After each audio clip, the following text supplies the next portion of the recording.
This new comp is dominating the meta. It's fast tempo, but it's extremely rewarding. The comp is Urgot Boombot Carry. Here's how you play it. Okay, there's 3 things that you need to prioritize when going this build. Items, tempo, and then shredded mods. We're gonna go over all 3 in quick succession. Items are a huge part of this build. The reason for it is Urgot needs good items, Kaboku needs good items, and Cho'Gath needs good items. The good news is there's a large amount of items that Urgot can use. So Kraken's Fury, Striker's Flail, Deathblade, Giant Slayer, if you get artifacts such as Sniper's Focus or Fishbones, and then Rageblade of course. My personal favorite on Urgot is the Deathblade, Giant Slayer, and Kraken's Fury, but you can have any mix or mingle of those items, and Urgot performs fairly well. Moving on to Cho'Gath. Cho'Gath likes any tank items, the more the merrier, Warmogs, Brambles, Declaw, whatever you can make with the leftover items. And then Kaboku wants Shred. You want to make Ionic Spark and put it on Kaboku, or a Void Staff to put on Vex. We'll get to the Shred part in part 3 of this video, but for now, those are the items that are required. Priority number 2 is tempo. Don't even think about going this build unless you have a win streak opportunity available. You can't open fort with it. You can't win, lose.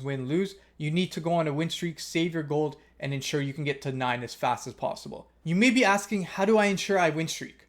Well, it all depends on the champions you get off the rip.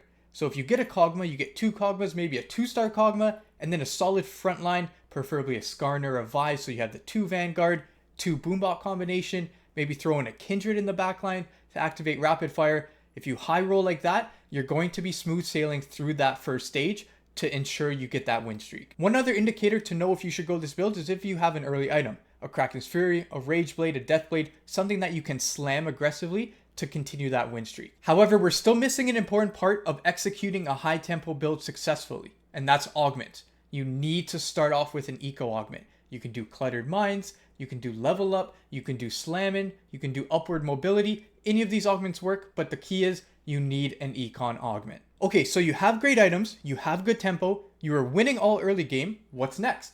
So now you need to finalize the board.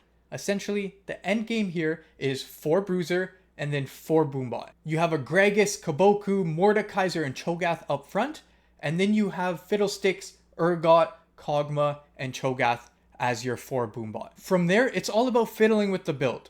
You can replace Mordekaiser and Gragas and have someone like Viego or Zac, so you can really max out on those 5-cost champions, but obviously that's only if you hit. Now this is where we get into priority number 3, which is Shred and mods. At this point of the game, you're gonna have a Garen on your board. You're gonna cross your fingers and hope that they give you Boombot mods. If you get those Boombot mods from Garen, you can litter your board and champs with the Boombot trait. This allows you to truly cap out the board.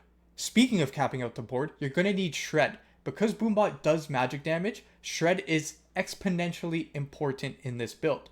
So you can either build, like mentioned before, a Void Staff on Vex, or Ionic Spark on Kaboku. And finally, there is an option to go 6 Boombot if you get an augment for it, or you can craft an emblem. All you need to do is swap in Skarner, replace a Bruiser, and then use that Boombot crest on whomever you'd like. This is the part of the video where I say, and that's it, enjoy the build. But it is a fast 9 build.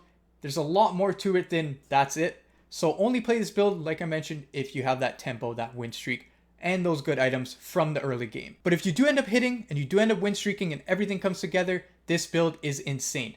Let me know if you've tried it out in the comments below. Let me know how it worked out for you. Let me know any hiccups, anything you did different. I'd love to hear it. I'd love the feedback. And don't forget to like this video and subscribe if you haven't already.